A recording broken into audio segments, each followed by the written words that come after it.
Hello everyone, मैं दीक्षा। स्वागत है आपका आपके अपने यूट्यूब चैनल। फरवरी 2025 की मैगजीन कंप्लीट कराई जा रही है, जिसमें बात की जाए तो अभी आपका एक लेक्चर पॉलिटी एंड गवर्नेंस का हो चुका है। आज हम सेकंड लेक्चर को कवर करेंगे, जिसके अंतर्गत हमारा जो टॉपिक आएगा वह अंतर्राष्ट्रीय संबंध यानी कि आईआर से रिलेटेड टॉपिक होगा। तो अंतर्राष्ट्रीय संबंधों से रिलेटेड टॉपिक को आज की क्लास के अंतर्गत कवर करेंगे। ये हमारी सेकंड वीडियो है। इसकी पहली वीडियो आपकी ऑलरेडी अपलोड हो चुकी है और इसकी पीडीएफ भी आपको हमारे Telegram channel UPSC PSC with Diksha पर अवेलेबल करा दी गई है। तो वहां से आप हमारी पीडीएफ को डाउनलोड कर सकते हैं और वहां से ये जो चैनल ज्वाइन करें और वहीं से पीडीएफ डाउनलोड कर सकते हैं। और ये अंडरलाइन वाली जो पीडीएफ है वो आपको जब हमारा ये लास्ट लेक्चर होगा तब आपको अंडरलाइन वाली पीडीएफ अवेलेबल कराई जाएगी। चलिए, तो इस सेशन की शुरुआत करते हैं और आप इस सेशन को ज्यादा से ज्यादा शेयर कर दीजिए और आप खुद भी देखिए कि आपका ये अभी सेकंड लेक्चर है, जिसमें आज अंतर्राष्ट्रीय संबंधों को लेकर पढ़ेंगे। जिसमें सबसे पहले इसकी प्रारूपिक रेखरेखा रूपरेखा के अंतर्गत बात किया जाए तो इसमें आएगा जैसे कि कुछ पहले नंबर पर तो इसके टॉपिक के बारे में जानेंगे कि किस किस टॉपिक के अंतर्गत पढ़ेंगे। फिर इनको डिटेल में समझेंगे कि किस टॉपिक के बारे में क्या प्रावधान आए हुए हैं। तो पहला तो आता है भू आर्थिक विखंडन के बारे में। दूसरा आता है भारत की नेबरहुड फर्स्ट पॉलिसी। तीसरी आएगी आपकी त्रिकोणीय साझेदारी के बारे में। चौथी आएगी भारत संयुक्त राज्य संबंधों को संबंधित होगी। भारत संयुक्त राज्य अमेरिका असैन्य परमाणु समझौता होगा। भारत फ्रांस संबंध के बारे में पढ़ेंगे। फिर आती है हमारा छठा मेजर टॉपिक, जिसमें संक्षिप्त सुर्खियों के बारे में पढ़ा जाएगा। जिसमें पहली हमारी सुर्खियां होगी कि भारत और कतर ने द्विपक्षीय संबंधों को रणनीतिक साझेदारी तक बढ़ाया है। दूसरा आएगा कि बिम्स्टेक और बे ऑफ बंगाल इनिशिएटिव और multi sectoral technical and economic cooperation के बारे में पढ़ेंगे, जो आपका अभी हाल ही में थाईलैंड में आपका बिम्स्टेक सम्मेलन का आयोजन किया जा रहा है, अभी आपका 3 से 4 अप्रैल के बीच में। और अंतर्राष्ट्रीय आपराधिक न्यायालय के बारे में पढ़ा जाएगा। पश्चिमी अफ्रीकी देशों के आर्थिक समुदाय के बारे में पढ़ा जाएगा। पेट्रोलियम निर्यातक देशों के संगठन के बारे में और अंतर्राष्ट्रीय समुद्री नौवहन सहायता संगठन के बारे में पढ़ा जाएगा। तो इस तरीके से देखा जाए तो ये हमारे पूरे मेजर टॉपिक होंगे, जो इन टॉपिक को आज की क्लास के अंतर्गत कवर करते हैं। चलिए, तो पहले टॉपिक के अंतर्गत हमारी रूपरेखा शुरू होती है अंतर्राष्ट्रीय संबंधों में भू आर्थिक विखंडन के बारे में कि भू आर्थिक विखंडन क्या होते हैं, भू आर्थिक विखंडन को लेकर क्या प्रावधान आए हुए हैं। तो इनकी बात करते हैं, जिसे जियो इकोनॉमिक को फ्रेगमेंटेशन कहा जाता है, यानी कि जीईएफ इसका शॉर्ट फॉर्म होगा। तो ऐसा क्या हुआ है कि जो आर्थिक सर्वेक्षण आया हुआ था, जिसमें जो 2014-15 में इसमें रेखांकित किया है कि दुनिया अब आर्थिक एकीकरण की बजाय भू आर्थिक विखंडन की ओर बढ़ रही और यह वैश्वीकरण की प्रतिस्थापन या खत्म होने के जैसा है।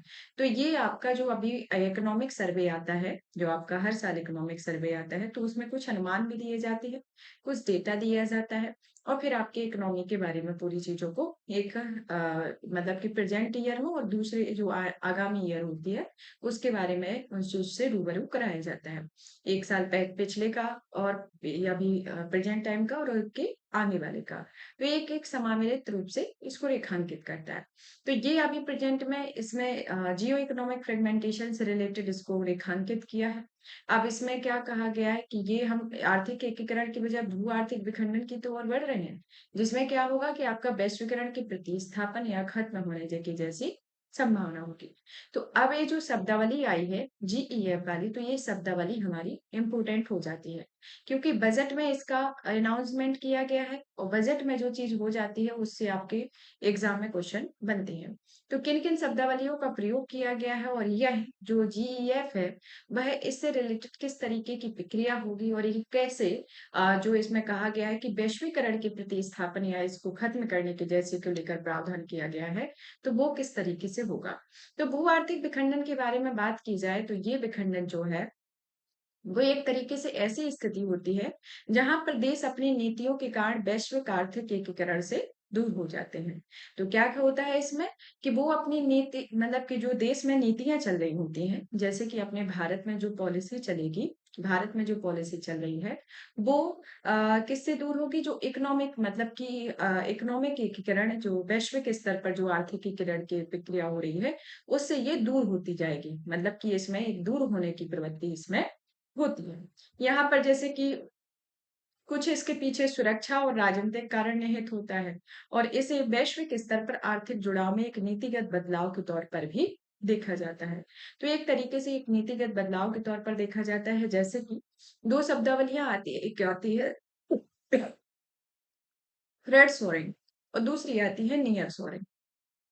रेड सोरेन की जो प्रवृत्ति होती है, वह एक ऐसी रणनीति है जहां आपूर्ति श्रृंखला, नेटवर्क, राजनीतिक और आर्थिक सहयोगी माने जाने वाले देशों पर केंद्रित है। जैसे कि उदाहरण के तौर पर एप्पल अपने आईफोन उत्पादन का कुछ हिस्सा चीन से भारत में स्थानांतरित कर रहा है।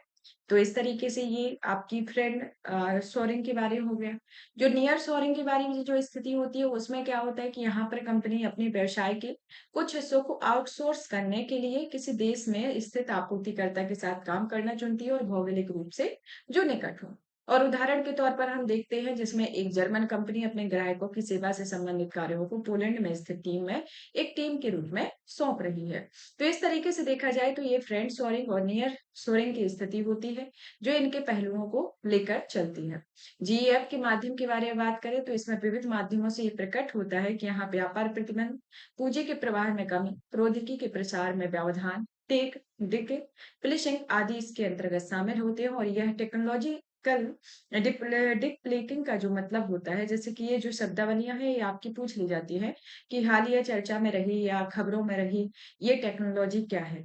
इन टेक्नोलॉजी से रिलेटेड इन शब्दावलियों से रिलेटेड आपके क्वेश्चन आ जाते हैं। तो ये जो आपके टेक्रो लॉजिकल डिकप्लिंग का जो मतलब है उसके बारे में जानते हैं, तो ये आता है आर्थिक सुरक्षा, बौद्धिक संपदा की सुरक्षा और डेटा की गोपनीयता को लेकर चिंताएं बढ़ने के कारण आधुनिक तकनीकी उद्योगों में अलग अलग देश आपस में व्यापार और निवेश करते हैं या पूरी तरह से ये बंद कर रहे हैं। तो इस तरीके से टेक्नोलॉजी डिकप्लिंग की स्थिति होती है।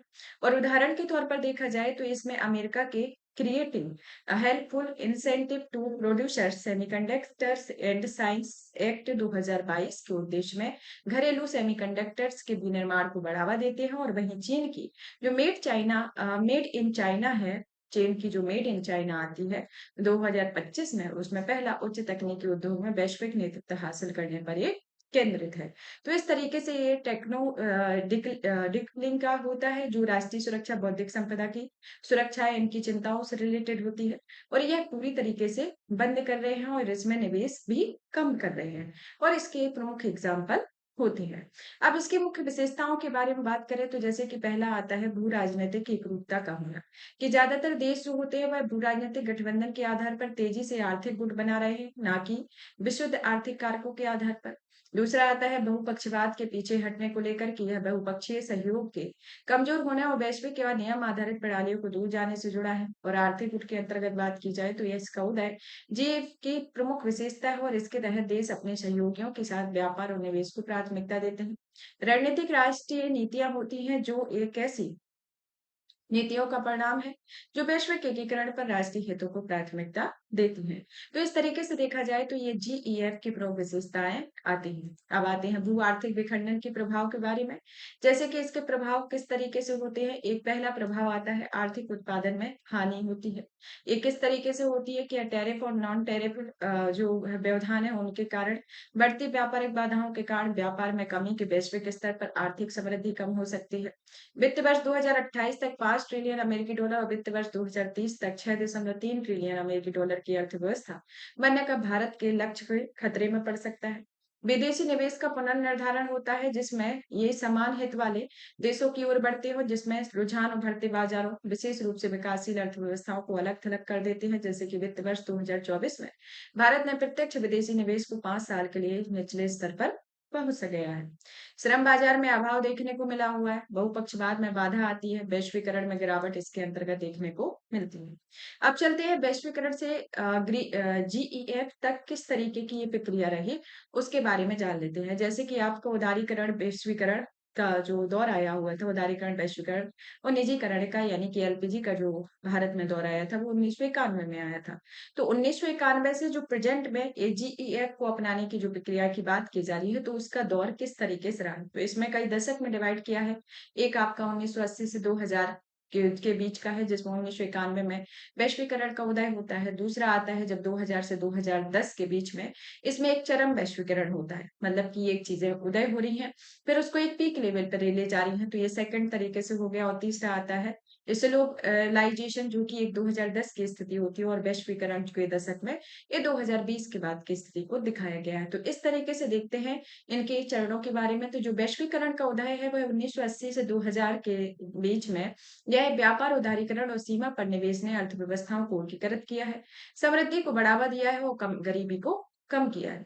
वैश्विक बाजार व्यापार वैश्विक जीडीपी के 39% में 1980 में यह बढ़कर 60% यानी कि 2012 हो गया है। चरम वैश्वीकरण या 2000 का दशक 2010 में अति वैश्वीकरण के कारण अभूतपूर्व व्यापार और एफडीआई आदि में देखने को मिला है। ग्लोबलाइजेशन में यानी कि 2010 के दशक में देखा जाए तो यह बढ़ती असमानता, भू राजनीतिक तनाव, आउटसोर्सिंग के विरोध में वैश्वीकरण के असमान लाभों के प्रति असंतोष को बढ़ावा देती है। वैश्वीकरण में गिरावट के दशक को देखा जाए तो यह ट्रेड वार, टेक डिकप्लिनिंग आदि के कारण भू आर्थिक विखंडन में वृद्धि देखने को मिलती है। तो इस तरीके से देखा जाए तो ये वैश्वीकरण से जीईएफ तक के दौर के बारे में बताता है। आगे की राय में देखा जाए तो इसमें जैसे कि एक सुझाव दिए गए हैं कि घरेलू आपूर्ति श्रृंखलाओं को मजबूत करना, कि आपका विनिर्माण क्षेत्र हुआ, ऊर्जा क्षेत्र हुआ, और प्रौद्योगिकी के क्षेत्र में आत्मनिर्भरता सुनिश्चित की जा सके। जैसे कि अगर आत्मनिर्भरता सुनिश्चित हो जाएगी तो कुछ उदाहरण के तौर पर देख सकते हैं, जैसे कि खनिज विदेशी, इंडिया लिमिटेड अर्जेंटीना और ऑस्ट्रेलिया चिली में महत्वपूर्ण खनिजों जैसी विदेशी संपत्तियों के अन्वेषण व अधिग्रहण करता है, और यह भारत के लिए लिथियम, कोबाल्ट जैसे रणनीतिक खनिजों की आपूर्ति सुनिश्चित करता है। क्षेत्रीय साझेदारियों का लाभ उठाना, जैसे कि बिम्स्ट Bharat, BIMSTEC, Indo Pacific economic framework, prosperity जैसे समूहों का लाभ उठा सकती है। नवाचार और प्रौद्योगिकी के अंतर्गत, जैसे कि विशेष रूप से नवीनीकरण ऊर्जा, डिजिटल परिवर्तन और एआई जैसे क्षेत्रों में भारत को अधिक नवाचार करना चाहिए। तो इस तरीके से देखा जाए तो ये है इसके कुछ सुझाव दिए गए। निष्कर्ष के तौर पर हम आते हैं तो निष्कर्ष जो होता है वह भू आर्थिक विखंडन शीत युद्ध के बाद मुक्त व्यापार मॉडल में बदलाव को दर्शाता है, जिसने वैश्वीकरण और अति वैश्वीकरण को बढ़ावा दिया है। हालांकि ये निष्कर्ष निकालना जल्दबाजी होगी कि दुनिया की डी ग्लोबलाइजेशन की ओर बढ़ रही है, जहां व्यापार की कुल मात्रा या जीडीपी के अनुपात में व्यापार में गिरावट देखी गई और भारत की 2047 तक लक्ष्यों की प्राप्ति भू आर्थिक विखंडन के अनुरूप ढलने, सतत विकास सुनिश्चित करने और अपनी वैश्विक स्थिति मजबूत करने पर निर्भर करती है। इसलिए देश को घरेलू सुधारों, व्यापार और रणनीतिक साझेदारियों पर विशेष ध्यान देना होगा। तो इस तरीके से इसका ये निष्कर्ष आता है। अब आते हैं हम नेक्स्ट टॉपिक की ओर कि भारत के नेबरहुड फर्स्ट पॉलिसी के बारे में, कि नेबरहुड फर्स्ट पॉलिसी के बारे में क्या हुआ है। तो अभी प्रेजेंट में देखा जाए तो जो हमारी नेबरहुड फर्स्ट पॉलिसी है, इसके एक दशक पूरा हो गया है, यानी कि टोटल आपके 10 साल इसको लागू हुए हो गए हैं। तो चलिए जान लेते हैं कि नेबरहुड पॉलिसी किस तरीके से वर्क करती है और किस तरीके से अपनाया गया है, किस तरीके से इसकी कनेक्टिविटी के बारे में बताता है, और इसमें कौन-कौन से देश शामिल हैं। तो ये हमारे जो विदेश मंत्री हैं एस जयशंकर, उनके द्वारा उनकी पुस्तक द इंडिया वे में इनके द्वारा ये कहा गया है कि भारत जैसे देश को अपनी समृद्धि को पूरे क्षेत्र के उत्थान के लिए प्रेरक शक्ति के रूप में देखने की दूरदृष्टि अपनानी चाहिए। और इसका अर्थ होता है कि जैसे कि भारत का जो पड़ोसी देश है वहां पर अधिक महत्व देना, अधिक संसाधन आवंटित करना, और एक ऐसी नीति जिसे पड़ोसी प्रथम के रूप में देखा जाता है। तो इस तरीके की नीति को अपनाने की ये बात करते हैं नेबरहुड फर्स्ट पॉलिसी के अंतर्गत, कि अपने पड़ोसी देशों को इस तरीके से प्राथमिकता देना कि उनको अधिक महत्व देना कि जिससे अधिक संसाधन भी आवंटित हो, और एक तरीके से ये पड़ोसी प्रथम के रूप में देखा जा सके। इनके द्वारा इनकी बुक जो आती है द इंडिया वे, उसमें कहा गया है। और अगर नेबरहुड फर्स्ट पॉलिसी से रिलेटेड आपका क्वेश्चन आता है या फिर कुछ अपने का ऐसे आता है, तो उसमें आप इस तरीके के कोड का उपयोग कर सकते हो, और इस मैगजीन में आपको दिए भी गए होते हैं, तो आप इनको अगर याद कर लेते हैं तो वो आपके आंसर राइटिंग में फायदेमंद होते हैं। तो भारत की नेबरहुड फर्स्ट पॉलिसी के बारे में बात करें तो इसकी परिकल्पना जो है, मतलब कि शुरुआती चरण में देखा जाए तो 2008 में इसकी परिकल्पना रखी गई थी। फिर 2014 में इस पर और अधिक ध्यान दिया गया, और इसकी अवधारणा जो आई थी, जैसे कि किसी भी कॉन्सेप्ट को जब लागू किया जाता है, तो उसके कॉन्सेप्ट को लागू करने के पहले क्या होता है कि उसका विचार आता है। विचार होने के बाद उसकी प्रोसेसिंग होती है, प्रोसेसिंग के बाद में उसकी जो वर्तमान में जो प्रक्रिया होती है, उसके अकॉर्डिंग उसको कार्य होते हैं। और ये भी होता है कि ये कॉन्सेप्ट आखिर किसके दिमाग में आया, या फिर कहाँ से प्रेरित था या फिर किसी अदर कंट्री में हमने उस प्रक्रिया को इस तरीके से देखा तो हमने भी अपनाने की कोशिश की या फिर हमारे देश में जो भी ज़रूरतें हैं उसके अकॉर्डिंग। तो ये सब चीज़ें एक अवधारणा वही वही होती है जो आपके मतलब कि कहाँ से इस कॉन्सेप्ट को लिया गया। तो इस कॉन्सेप्ट को जो नेबरहुड फर्स्ट पॉलिसी का है, वह एक तरीके से जो कांसेप्ट दिया गया है कि पड़ोसी देशों के साथ व्यवहार करने के तरीकों को लेकर। नेबरहुड फर्स्ट पॉलिसी इसका अर्थ ही होता है कि पड़ोसियों को पहले नंबर पर रखा जाए। तो इस तरीके का एक व्यवहार करने का तरीका है और इसमें निकटवर्ती पड़ोसी देशों के साथ संबंधों को प्रबंधित करने की रणनीति की दिशा प्रदान करती है, जिसमें कुछ देश शामिल हैं। कौन-कौन से जैसे कि भारत के पड़ोसी देश कौन-कौन से आते हैं, तो वही होंगे क्योंकि नेबरहुड पॉलिसी के बारे में पढ़ रहे हैं। तो कौन-कौन सा आएगा जिसमें अफ़गानिस्तान, बांग्लादेश, भूटान, मालदीव, म्यांमार, नेपाल, पाकिस्तान और श्रीलंका होंगे। तो इस तरीके से के पड़ोसी देश हैं। इसका उद्देश्य किस तरीके से होगा जैसे पूरे क्षेत्र भौतिक डिजिटल लोगों के बीच संपर्क बढ़ाना, क्षेत्र में व्यापार एवं वाणिज्य को बढ़ावा देना है। तो इसका ऑब्जेक्टिव क्या है कि भौतिक डिजिटल एवं लोगों के बीच संपर्क बढ़ाने से और इसमें व्यापार एवं वाणिज्य बढ़ावा देने से के संदर्भ में इसका प्रमुख ऑब्जेक्टिव होता है। आपसे जुड़ाव एवं संलग्नता के मुख्य सिद्धांतों के बारे में बात की जाए तो ये एक तरीके से इसमें 5 मुख्य सिद्धांत होते हैं, जिसे 5 सा कहा जाता है, जिसमें सम्मान, संवाद, शांति, समृद्धि और संस्कृति होती है। तो आपको याद रख लेने हैं किस सिद्धांत पर कार्य करता है। 5 सिद्धांतों पर कौन-कौन से हैं, जिसमें 5 सा आते हैं।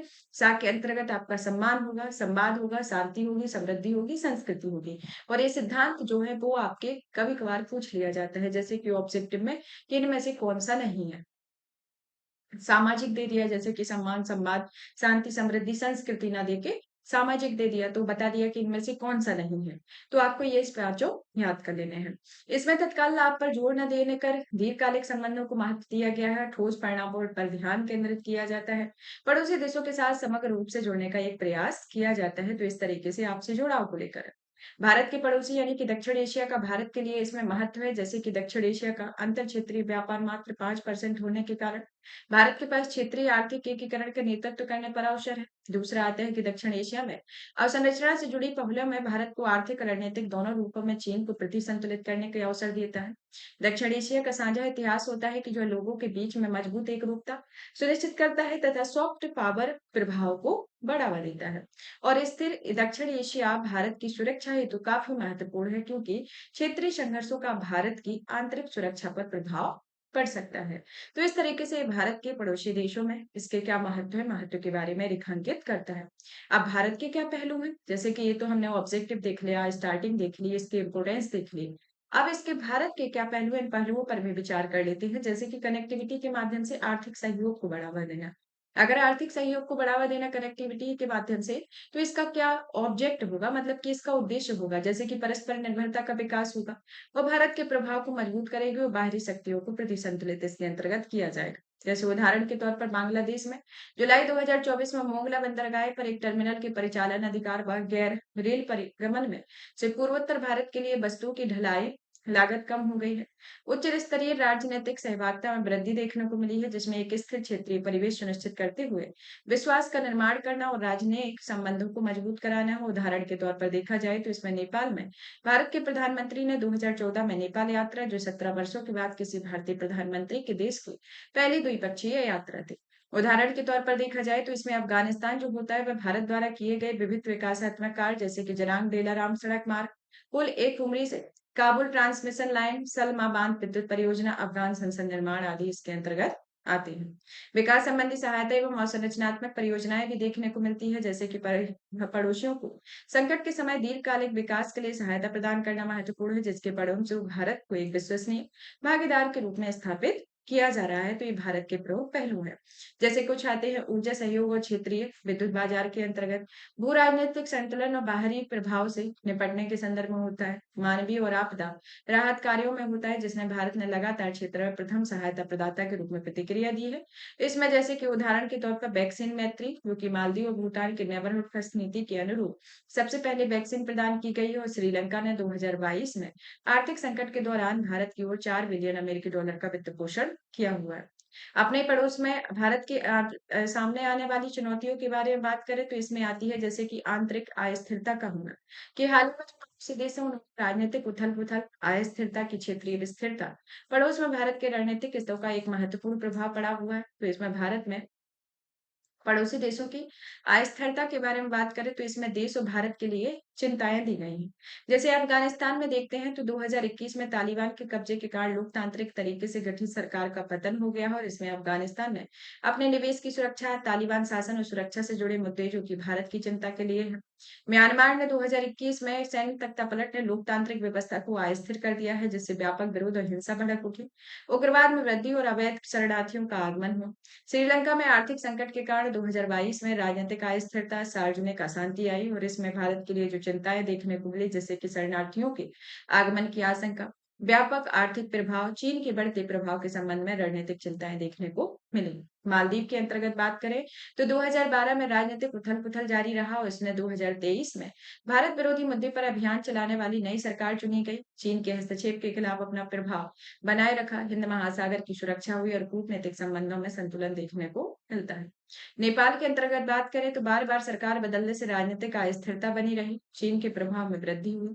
बांग्लादेश के अंतर्गत बात करें तो 2024 में बांग्लादेश के प्रधानमंत्री की इस्तीफे के बाद राजनीतिक अस्थिरता रही और इसने शरणार्थियों के अवैध घुसपैठ और जबरन विस्थापन, अकोला, अगरतला रेल लिंक जैसी परियोजनाओं के समक्ष खतरा इसके अंतर्गत देखने को मिला। तो इस तरीके की ये भारत के पड़ोसी देशों में अस्थिरता की स्थिति को लेकर ये प्रमुख संदर्भ आते हैं। हस्तक्षेप की कर्ता की छवि के बारे में बात करें तो इसमें एक शक्ति जो आती है वह है भारत की नकारात्मक छवि के परिणामस्वरूप पड़ोसी देशों के साथ भारत के संबंध खराब हो रहे हैं। जैसे कि उदाहरण के तौर पर हम देखते हैं कि भारत द्वारा 2015 में नेपाल की आर्थिक नौकेबंदी और भारत ने इस कदम को मधेसी हितों की सुरक्षा के लिए देखा गया है, किंतु वहां पर भारत विरोधी भावनाओं का बढ़ावा मिल रहा है। परियोजनाओं का एक धीमा कार्यान्वयन देखने को मिल रहा है इसके तहत। जैसे उदाहरण के तौर पर हम देखते हैं कि मालदीव में ग्रेटर माले कनेक्टिविटी परियोजना को पूरा करने में अधिक समय लग रहा है। इससे परियोजना में मालदीव में एक राजनीतिक मुद्दा बन गया है। अनसुलझे विवाद और टकराव भी देखने को मिले हैं कि भारत अपने पड़ोसियों के देशों के साथ जल बंटवारे, टैक्स, समुद्री क्षेत्रों में मत्स्य जैसे प्रमुख मुद्दे को हल करने में विफल रहा है। इस कारण से भारत अपने पड़ोसियों में निरंतर टकराव होता रहा है। उदाहरण के तौर पर बांग्लादेश के साथ तीस्ता नदी जल का बंटवारा, श्रीलंकाई जल क्षेत्र में भारतीय मछुआरों द्वारा अवैध रूप से मछली पकड़ना, नेपाल के साथ काला पानी विवाद अभी भी इसमें अनसुलझे हुए हैं। संघ एवं राज्यों के बीच समन्वय का एक अभाव देखने को मिलता है, जिसका उदाहरण पश्चिम बंगाल द्वारा लागू किए गए सुविधा शुल्क में भारत के जरिए भूटान से बांग्लादेश को होने वाले बुल-टन निर्यात की लागत बढ़ा दी गई है।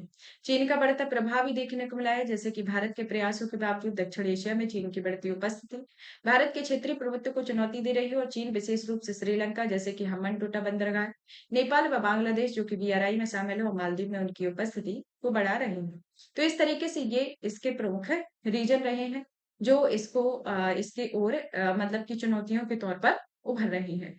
अब आते हैं हम नेक्स्ट इसके जैसे कि आगे की राय में कि क्या सुझाव हो सकते हैं कि इस स्थिति को और बेहतर किया जा सके।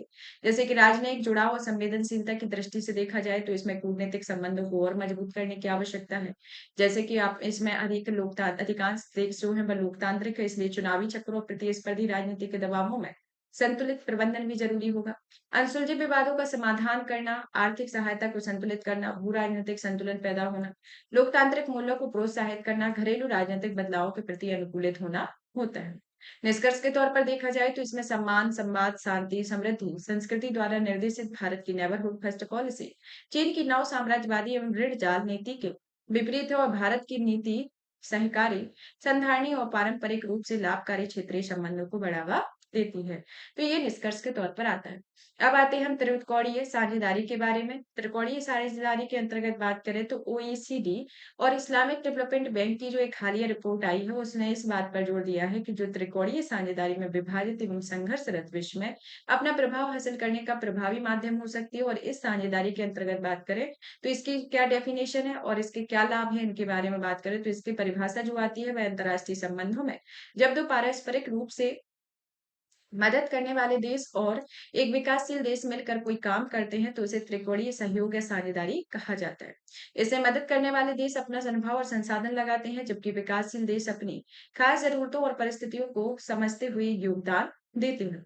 इसके मुख्य लाभ जो आते हैं जैसे कि त्रिकोणीय साझेदारी विकास कार्यों को अधिक प्रभावी बनाती है, क्योंकि यह विभिन्न स्रोतों से धन और संसाधन जुटाने, संयुक्त रूप से नई योजनाएं बनाने और सर्वोत्तम तकनीकों का उपयोग करने की सुविधा प्रदान करते हैं। और फिर आते हैं त्रिकोणीय साझेदारी में सतत विकास लक्ष्यों को प्राप्त करने में ये योगदान एक तरीके से देती है।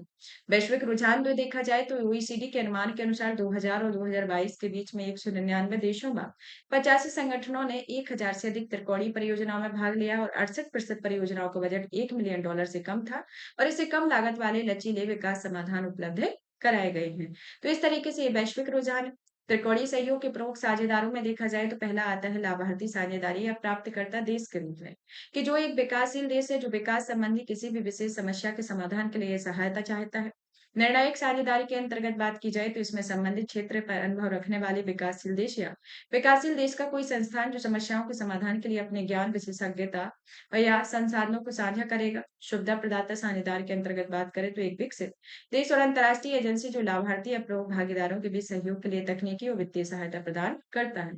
तो ये त्रिकोणीय सहयोग साझेदारी के प्रमुख साझेदार होते हैं। त्रिकोणीय सहयोग में भारत की भागीदारी के अंतर्गत बात करें तो इसमें त्रिकोणीय साझेदारी में शीर्ष 10 देशों में भारत 8वें नंबर पर और भारत के नेतृत्व वाली त्रिकोणीय साझेदारियों में जैसे भारत और जापान ने 2019 में श्रीलंका के ईस्ट कंटेनर टर्मिनल के विकास के लिए सहयोग ज्ञापन पर हस्ताक्षर किए और भारत और संयुक्त राज्य अमेरिका ने वैश्विक विकास के लिए त्रिकोणीय सहयोग पर मार्गदर्शक सिद्धांतों के वक्तव्य पर हस्ताक्षर किए और इसकी वैधता 2026 तक बढ़ा दी गई थी। त्रिकोणीय साझेदारियों के पुनरुत्थान के लिए जिम्मेदार कारक जैसे कि पश्चिमी सहायता मॉडल की विफलता का होना, उभरती दाताओं का उदय होना, चीन का प्रभाव इसके जिम्मेदारी के प्रमुख कारक है। साथ ही साथ भू राजनीतिक प्रतिद्वंद्विता की भी स्थिति इसमें देखने को मिल रही है। इसकी चुनौतियों के बारे में बात करें तो इसमें आता है शक्ति असंतुलन और विश्वास होना, जैसे कि कुछ देश जो होते हैं उसमें दाता देशों की प्राथमिकता और एजेंडे अक्सर प्राप्तकर्ता देशों के हितों पर हावी हो जाते हैं, कि जैसे कि जो कुछ विकसित देश केवल अफ्रीका के निवेश करने वाले देशों के साथ काम करना पसंद करते हैं, जबकि जो अत्यधिक ऋणी गरीब देशों की उपेक्षा की जाती है। तो इस तरीके से कुछ देशों में शक्ति असंतुलन और विश्वास की कमी होती है। प्राप्तकर्ता देशों की सुविधा के अंतर्गत बात करें तो इसमें कुछ विकासशील देशों और विकसित देशों द्वारा निर्धारित सभी मानदंड और मानकों का पालन करना बोझिल लगता है। और उदाहरण के तौर पर देखें तो इसमें अधिकांश प्राप्तकर्ता देशों में यूरोपीय संधारणीयता के विचारों और उनके द्वारा निर्धारित मानदंडों और मानकों का पालन करना कठिन हो जाता है।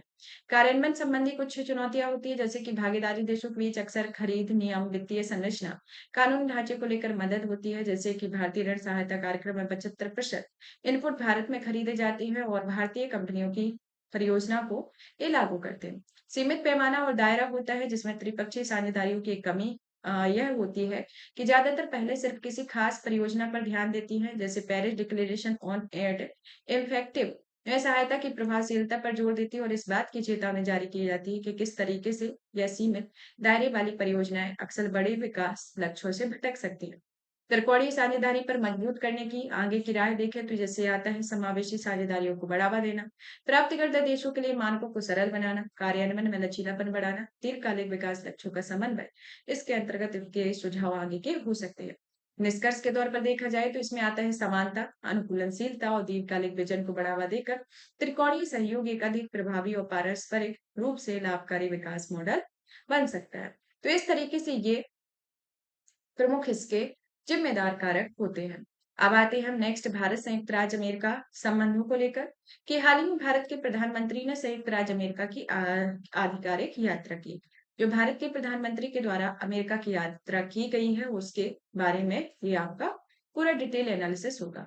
चलिए तो इस घटनाक्रम के पूरे आउटकम को जान लेते हैं। जब ये गए हुए थे तब काफी चर्चा में रहे थे, क्योंकि उसी टाइम पर डोनाल्ड ट्रंप जो अमेरिका के राष्ट्रपति बनते हो, भारत के जो प्रधानमंत्री हो उनका वहां जाना होता है, तो उस टाइम पर कई सारे मुद्दे होते हैं जो चर्चा में रहते हैं। तो ये क्षेत्र के अंतर्गत देखें जैसे कि रक्षा एवं सुरक्षा के क्षेत्र में जो विकास क्रम रहा, कि इन्होंने 10 वर्षीय फ्रेमवर्क प्रस्तावित किया और रक्षा संबंधों को आगे बढ़ाने के लिए फ्रेमवर्क पर हस्ताक्षर करने की योजना की घोषणा की। ऑटोनॉमस सिस्टम इंडस्ट्री अलायंस का रहा, जिसका उद्देश्य हिंद प्रशांत क्षेत्र में औद्योगिक साझेदारी और उत्पादन को बढ़ावा दिया गया। फिर आगे की ओर बात करें तो इन्होंने प्रौद्योगिकी और नवाचार के संदर्भ में जो प्रक्रिया देखने को मिली उसमें यूएसए इंडिया ट्रस्ट पहल की शुरुआत हुई, जिस पहल में रक्षा आदि क्षेत्रों के महत्व और उभरती प्रौद्योगिकियों के उपयोग को बढ़ावा देने के लिए सरकार से सरकार, शिक्षा जगत एवं निजी क्षेत्र के मध्य सहयोग को प्रोत्साहित करने पर केंद्रित था।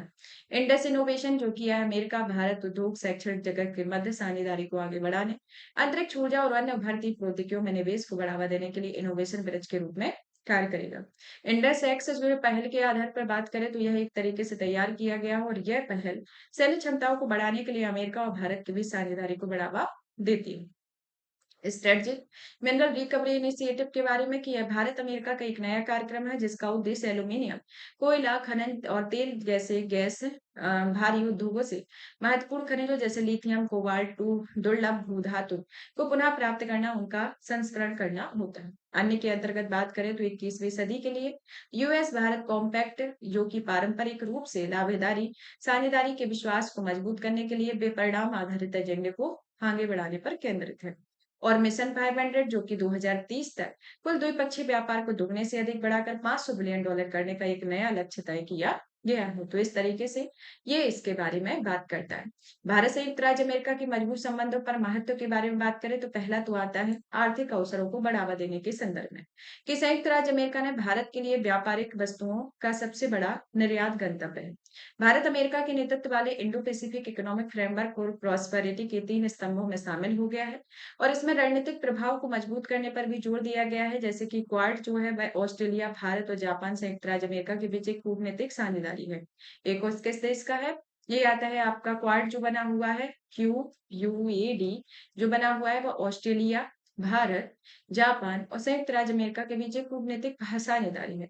इसका उद्देश्य क्या है? एक खुले, स्थिर और समृद्ध हिंद प्रशांत क्षेत्र का समर्थन करना है और इस तरह से यह पहल चीन के बढ़ते प्रभाव को प्रतिसंतुलित करने में भी मदद करेगी। रक्षा आधुनिकीकरण और क्षमता के विकास के बारे में बात करें तो इसमें कई मूलभूत रक्षा समझौते पर भी हस्ताक्षर किए गए हैं जैसे कि general security of military information agreement, logistic exchange memorandum of agreement, communication compatibility and security agreement के बारे में, basic exchange and cooperation agreement. America ने भारत को strategic trade authorization STA first का दर्जा देकर प्रमुख साझेदार के तौर पर स्वीकार किया हुआ है। तो इस तरीके से देखा जाए तो ये भारत और संयुक्त राज्य अमेरिका के संबंधों के बीच में महत्व को बताता है। अब संबंधों को मजबूत बनाने के कुछ कारक हैं जैसे कि हिंद प्रशांत क्षेत्र में चीन का बढ़ता प्रभाव। भारत को दुनिया की सबसे तेजी से बढ़ी प्रमुख चिंताओं के रूप में पहचान मिलने के से निवेश के अवसर उपलब्ध होंगे और भारत की विदेश नीति का गुटनिरपेक्ष स्वरूप जैसे कि रूस, संयुक्त राज्य अमेरिका के बीच संतुलित संबंध बनाए रखना है और भारत पाकिस्तान के संबंधों में अमेरिका द्वारा डी हाइफनेशन की नीति को अपनाना होता है। तो इस तरीके से संबंधों को मजबूत बनाने के बारे में बात करता है। भारत अमेरिका की साझेदारी के प्रमुख हालिया मुद्दे जैसे कि व्यापार और आर्थिक चुनौतियां होना जो कि पारंपरिक शुल्कों में का आरोपण, अन्य संरक्षणवादी नीतियां भारतीय उत्पादों की प्रतिस्पर्धात्मक क्षमता को कम कर सकती हैं और 2024 में भारत को अमेरिका की स्पेशल 301 रिपोर्ट में प्रायोरिटी वॉच लिस्ट में शामिल किया गया और यह रिपोर्ट वैश्विक स्तर पर बौद्धिक संपदा अधिकारों के संरक्षण एवं प्रवर्तन की वार्षिक समीक्षा प्रस्तुत करती है। भू राजनीतिक मतभेद के अंतर्गत बात करें तो भारत सामरिक स्वायत्तता और स्वतंत्र विदेश नीति का पालन करता है। उदाहरण के तौर पर देखा जाए तो भारत क्वाड का हिस्सा है लेकिन इसके सैन्य गठबंधन में बढ़दल्ले से बचता है और इसके अलावा रूस यूक्रेन युद्ध पर भारत संतुलित दृष्टिकोण अमेरिका की नीति से अलग है। वीजा और आव्रजन संबंधी चुनौतियां भी देखने को मिलती है जैसे कि हाल ही में अमेरिका अपने वीजा नियमों को सख्त कर रहा है कि H1 वीजा का सख्त प्रतिबंध लगाया जाना और भारतीय IT पेशेवरों और अन्य लोगों पर इसका नकारात्मक प्रभाव देखने को मिल रहा है।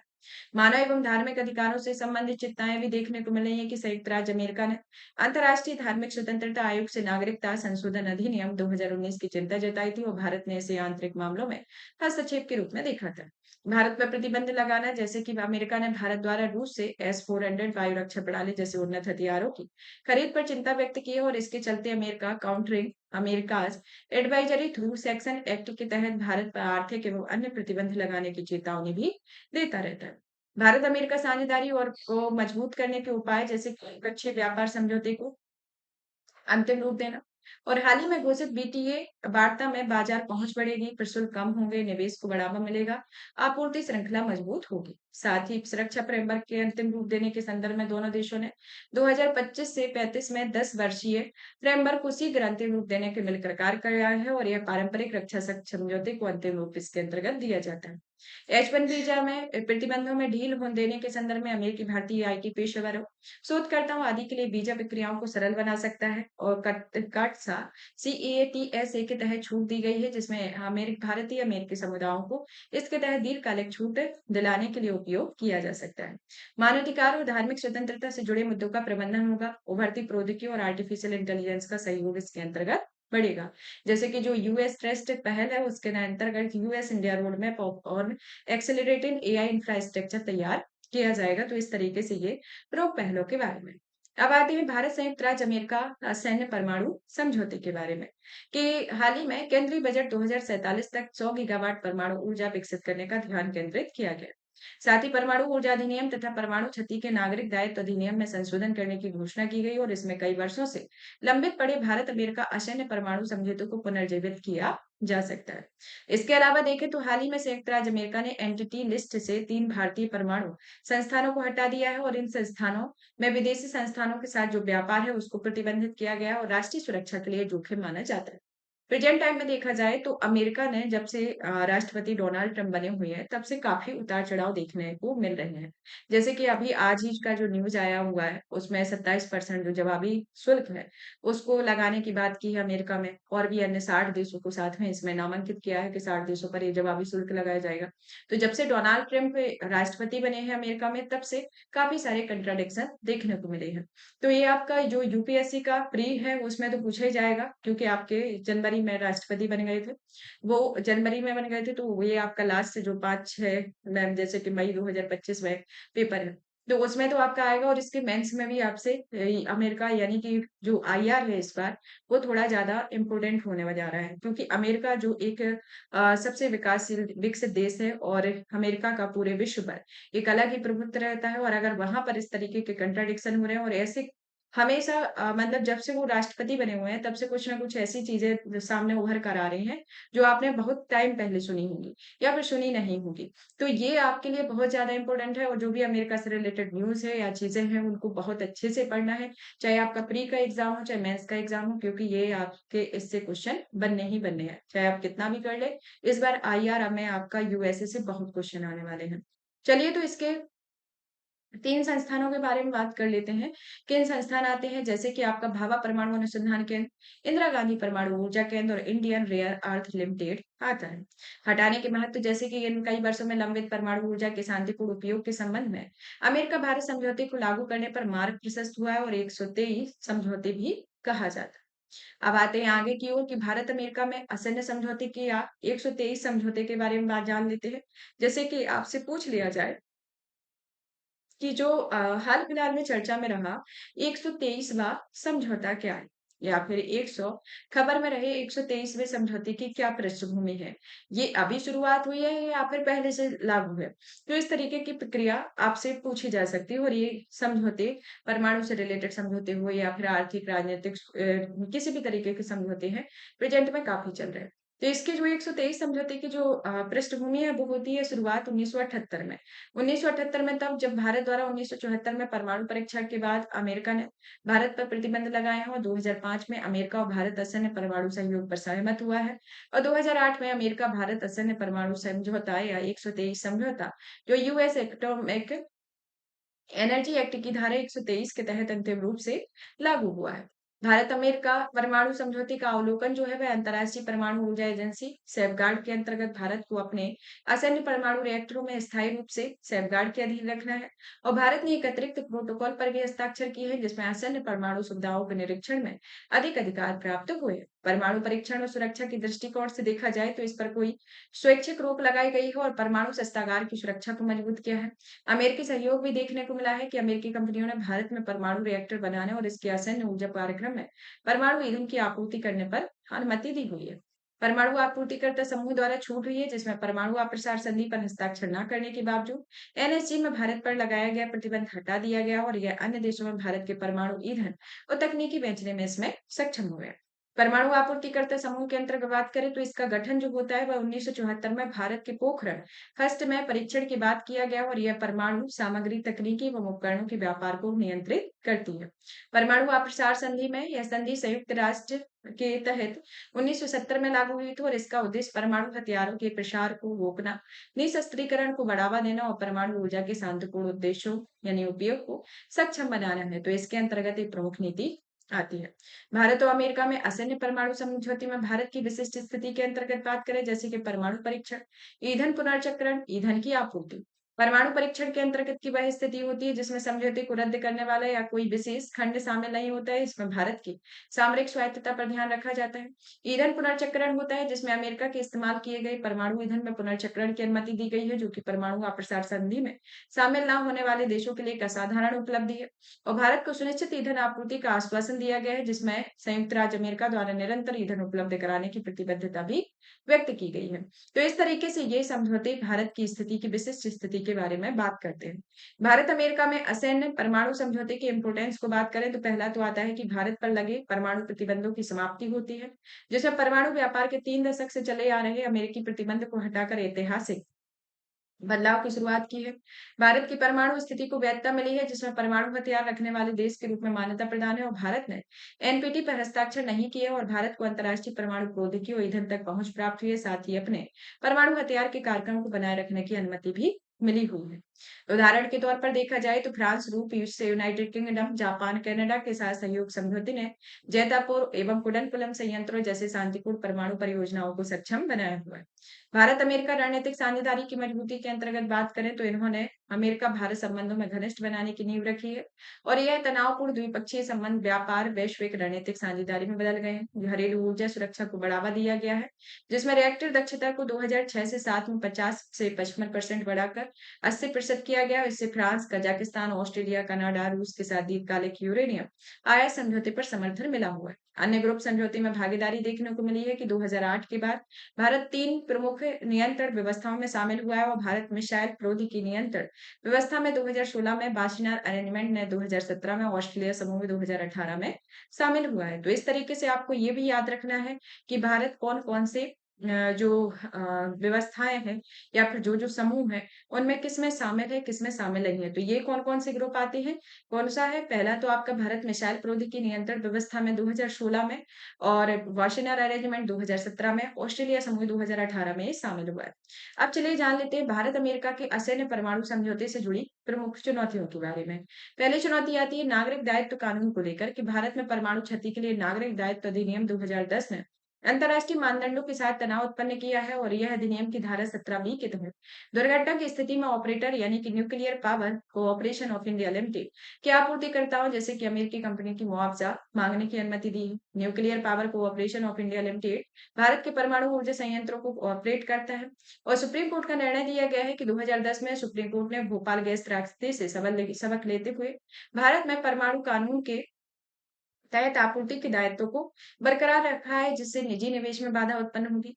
वाणिज्यिक व्यवहार्यता संबंधी चुनौतियां भी देखने को मिली है, जिसमें एक परमाणु ऊर्जा संयंत्र विनिर्माता वेस्टिंग हाउस में वेस्टिंग हाउस में 2017 में स्वयं को दिवालिया घोषित कर सकता है और आंध्र प्रदेश में कुआडा में 6 एपीई 1000 परमाणु रिएक्टर स्थापित करने की योजना को भी प्रभावित किया हुआ है। परमाणु क्षति नुकसान के लिए सिविल दायित्व अधिनियम 2010 की कुछ विशेषताएं आती है, जैसे कि पहली आती है ऑपरेटर का उत्तरदायित्व होना। यह अधिनियम का दायित्व भार विशेष रूप से परमाणु संयंत्र ऑपरेटर पे डाला जाता है। राइट्स ऑफ रिसोर्स का होना यानी कि क्षतिपूर्ति या भरपाई का अधिकार, जो कि 2010 की धारा 17 में राइट ऑफ रिकोर्स का प्रावधान किया गया और इसका उल्लेख अगर परमाणु दुर्घटना आपूर्तिकर्ता द्वारा प्रदान किए गए दुष्पूर्ण उपकरण, सामग्री या घटिया सेवाओं के कारण हुए हैं, तो वह ऑपरेटर को आपूर्तिकर्ता से उस मुआवजे की वसूली करने का अधिकार देती है जिसे उसने पीड़िता को दिया है। परमाणु क्षति के रूप में पूरा मुआवजे का कन्वेंशन के रूप दिया गया है।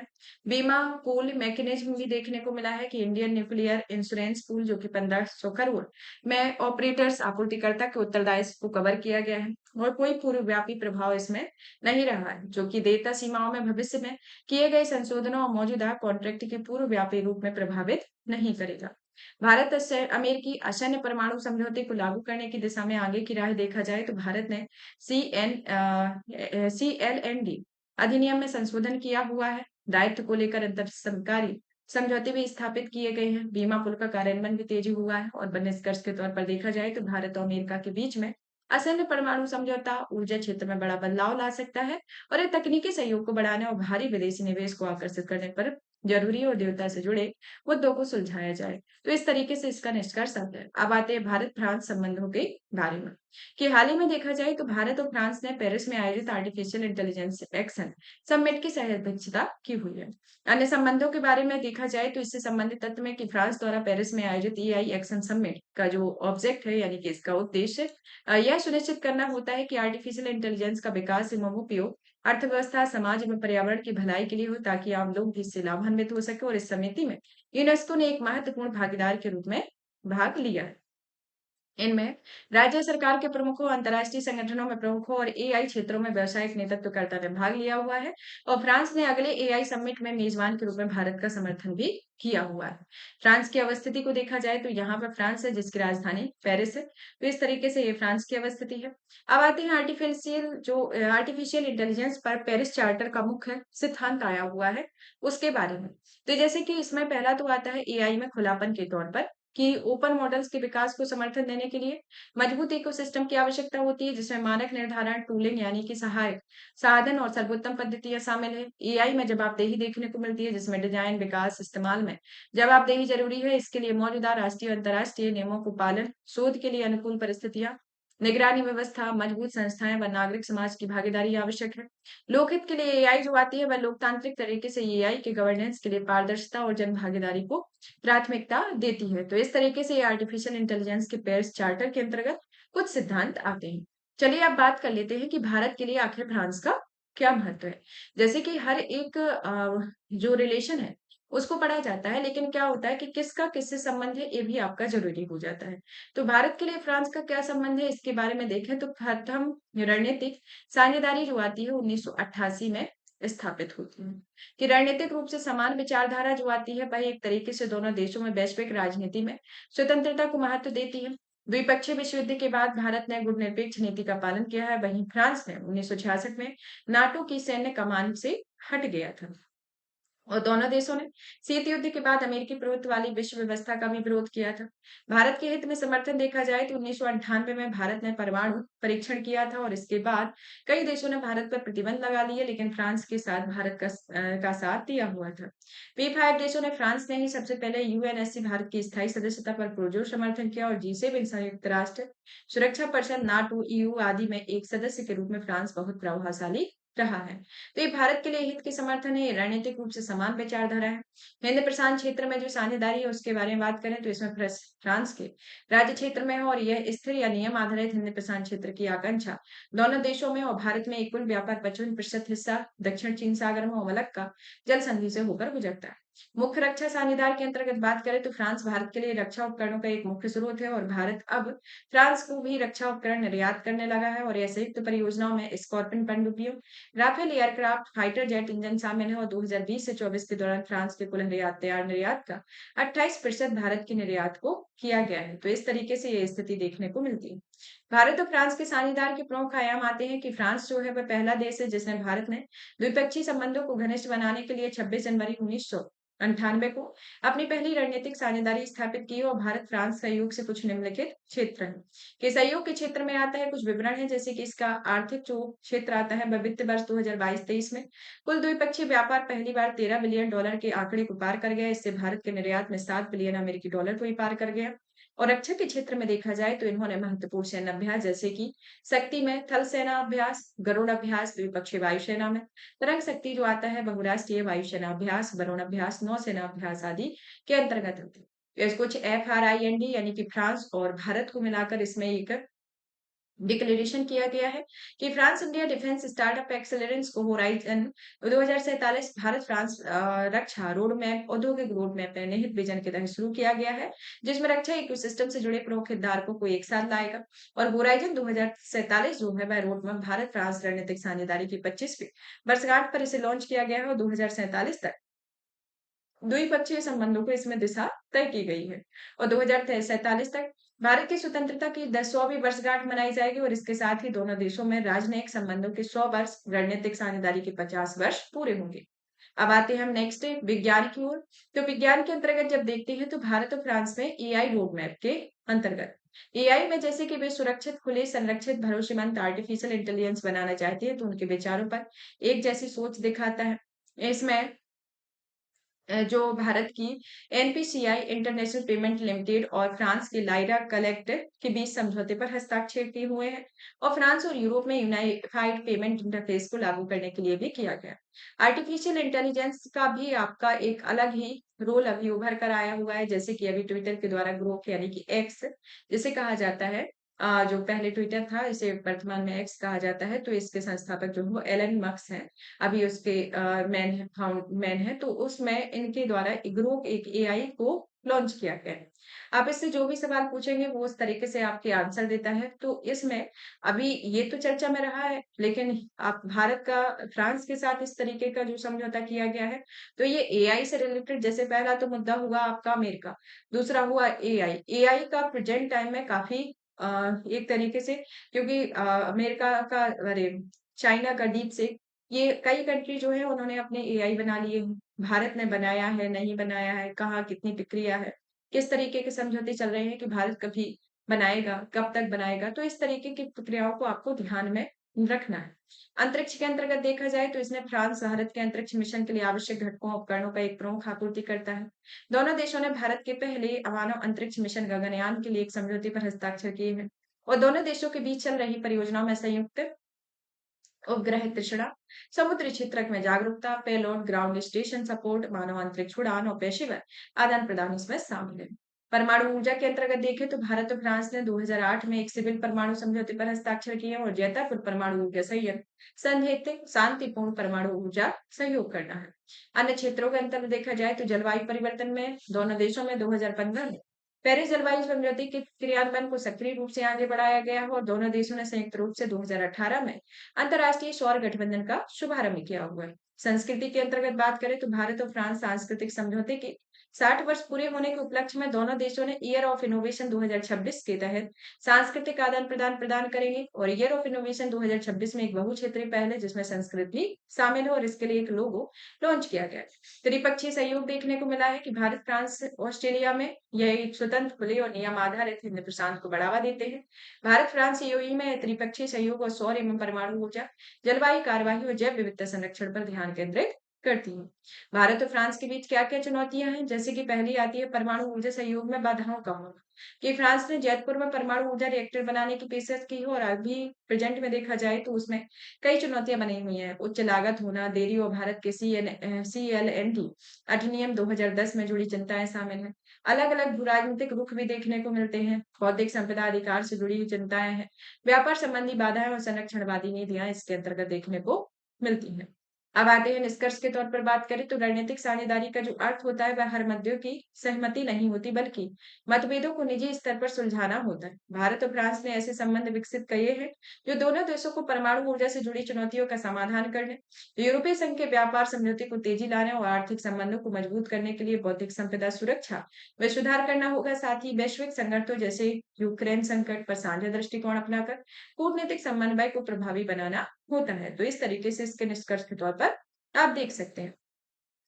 संक्षिप्त सुर्खियों में आता है हमारा कि भारत ने कतर में द्विपक्षीय संबंधों को रणनीतिक साझेदारी तक बढ़ाया हुआ है, कि कतर के अमीर में भारतीय राजकीय यात्रा पर आए हुए थे। जो कतर के अमीर हैं वह भारत की राजकीय यात्रा पर आए, इन्होंने आपसी संबंधों में रणनीतिक साझेदारी के स्तर तक ले जाने का फैसला लिया। इसके तहत व्यापार, ऊर्जा, निवेश, प्रौद्योगिकी, खाद्य सुरक्षा और दोनों देशों में लोगों के बीच संबंधों को मजबूत करने पर ध्यान केंद्रित किया, और दोनों पक्षों में 5 वर्षों के लिए द्विपक्षीय व्यापार को दोगुना करके 28 बिलियन करने का लक्ष्य रखा हुआ है।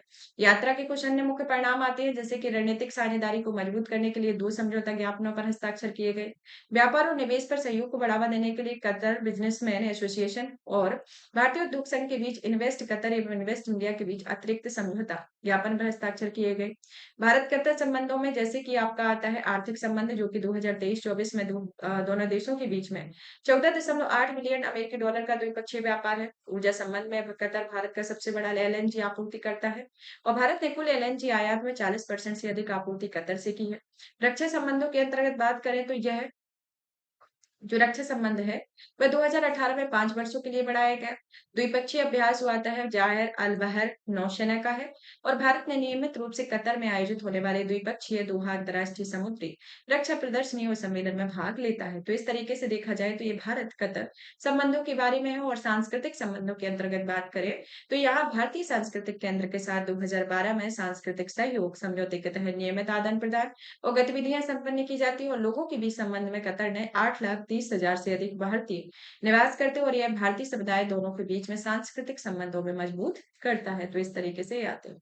अब आते हैं बिम्स्टेक यानी कि बे ऑफ बंगाल इनिशिएटिव और multi sectoral technical and economic cooperation के बारे में कि हाल ही में बिम्स्टेक के से रिलेटेड क्या मुद्दा आया हुआ है इसके बारे में जानते हैं। कि हाल ही में युवा कार्यक्रम एवं खेल मंत्रालय ने गांधीनगर गुजरात में पहली बार बिम्स्टेक युवा शिखर सम्मेलन की मेजबानी की है। अब अभी प्रेजेंट में तो यहाँ पर बिम्स्टेक में सम्मेलन किया जा रहा है। तो अभी छठवां शिखर सम्मेलन हो रहा है जो आपका 3 से 4 अप्रैल को होने जा रहा है। तो यानी कि हो रहा है, आपका कल हुआ था, आज हुए, तो 3 से 4 अप्रैल को होने जा रहा है। तो इसमें ये तो आपका इम्पोर्टेंट है ही, तो आपको ये चीजें तो आपको याद ही रख लेनी है, अच्छे से याद रख लेनी है, क्योंकि इस बार ये सम्मेलन हो रहा है। तो कहाँ किस देश में हो रहा है, छठा हो रहा है, तो इससे रिलेटेड आपकी वीडियो आएगी तो उसको आप में बता दिया जाएगा। बिम्स्टेक के बारे में बात करें तो इसका सचिवालय जो आता है ढाका बांग्लादेश में है। इसकी गठन 1997 में बैंकॉक घोषणा पत्र के माध्यम से की जाती है, जिसमें बांग्लादेश, भारत, श्रीलंका, थाईलैंड, म्यांमार, नेपाल और भूटान है। और इसका उद्देश्य तीव्र आर्थिक विकास एवं सामाजिक प्रगति को बढ़ावा देना और बंगाल की खाड़ी के क्षेत्र में शांति और स्थिरता को सुनिश्चित करना होता है। इसके कुछ 7 फोकस क्षेत्र हैं, जैसे व्यापार, पर्यावरण, जलवायु परिवर्तन, सुरक्षा, कृषि एवं खाद्य सुरक्षा, लोगों के बीच संपर्क, विज्ञान एवं प्रौद्योगिकी और नवाचार तथा कनेक्टिविटी इसके बिम्स्टेक के प्रमुख क्षेत्र होते हैं।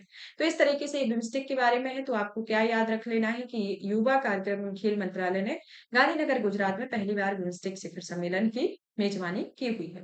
नेक्स्ट आते हैं अंतर्राष्ट्रीय आपराधिक न्यायालय के बारे में कि संयुक्त राज्य अमेरिका के राष्ट्रपति ने अंतर्राष्ट्रीय आपराधिक न्यायालय पर प्रतिबंध लगाने का एक कार्यकारी आदेश पर हस्ताक्षर किया।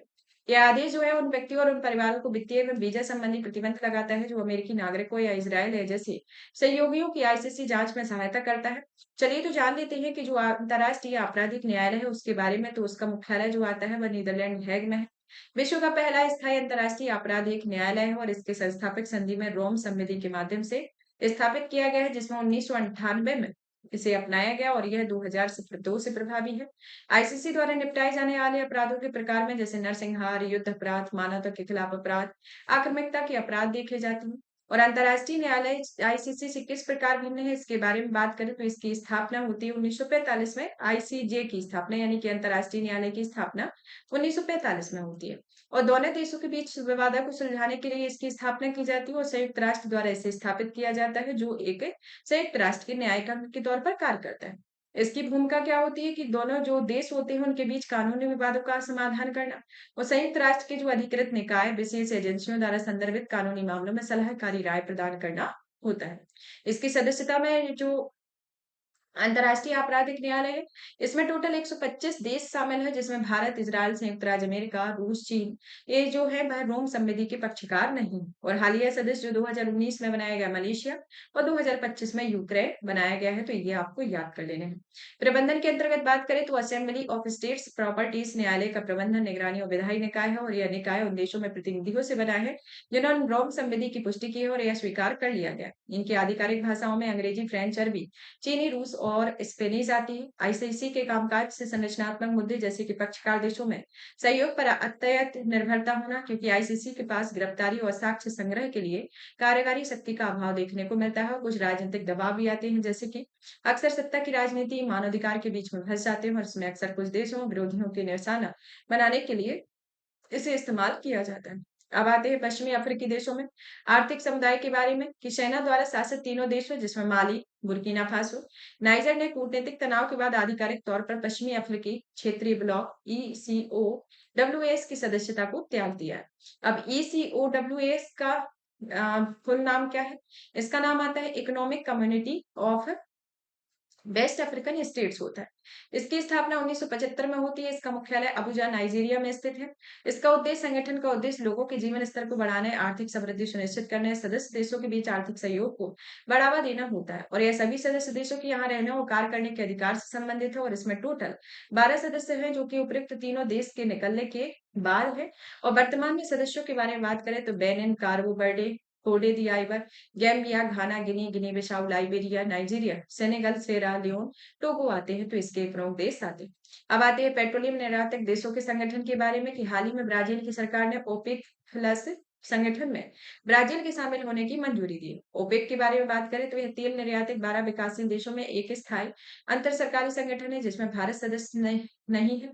इसकी स्थापना 1960 में बगदाद सम्मेलन में ईरान, इराक, कुवैत, सऊदी अरब और वेनेजुएला द्वारा गठित किया जाता है और इसका उद्देश्य पेट्रोलियम उत्पादों के लिए उचित स्थिर मूल्य सुनिश्चित करने के लिए सदस्य देशों के बीच पेट्रोलियम नीतियों का समन्वय एवं एकीकरण करना है और इसका मुख्यालय वियना, ऑस्ट्रिया में है। और ओपेक प्लस के बारे में बात करें तो यह संयुक्त राज्य अमेरिका में सेल तेल उत्पादन में अधिक वृद्धि होने से तेल की कीमत में गिरावट होने लगी और इस स्थिति से निपटने के लिए ओपेक ने 2016 में 10 अन्य तेल उत्पादक देशों के साथ समझौते पर हस्ताक्षर करके ओपेक प्लस का गठन किया हुआ है।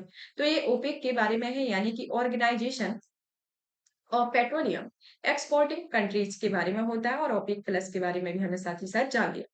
अब आते हैं अंतर्राष्ट्रीय समुद्री नौवहन सहायता संगठन के बारे में कि भारत को सिंगापुर में आईएएलए के उपाध्यक्ष पद पर चुना गया है और समुद्री सुरक्षा, नौवहन तथा अंतर्राष्ट्रीय सहयोग के प्रति भारत की प्रतिबद्धता मजबूत हुई है। अंतर्राष्ट्रीय समुद्री नौवहन सहायता संगठन के बारे में बात करें तो इसका मुख्यालय फ्रांस के सेंट जर्मेन एन लाई में स्थित है।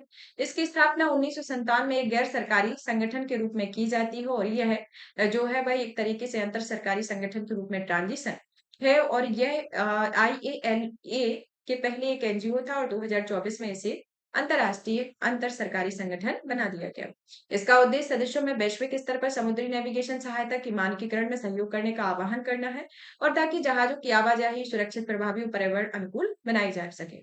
सदस्यों की श्रेणियों में इनमें 3 प्रकार के सदस्य, एक सदस्य राष्ट्र, एसोसिएटेड सदस्य और औद्योगिक जगत के सदस्य इसके अंतर्गत शामिल होते हैं।